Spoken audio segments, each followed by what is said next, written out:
Që së pari ta konstituojmë kuvendin dhe sa më shpejt ta formojmë qeverinë.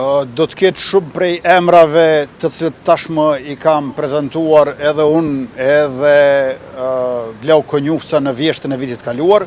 Mirë po nuk do t'jenë identik, pra do të ketë edhe emra të tjerë.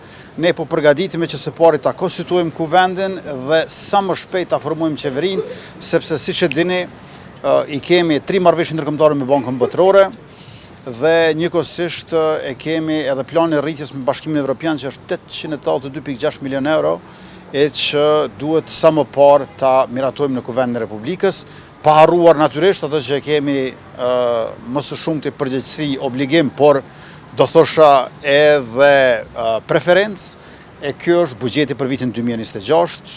Ju e dini që me 1/12 qeveria në detyrë mund të vazhdoj veç edhe për muajin shkurt, për muajin mars nuk mund të vazhdojmë kësaj, andaj në muajin shkurt duhet ta kemi të përmbyllur edhe çështjen e buxhetit.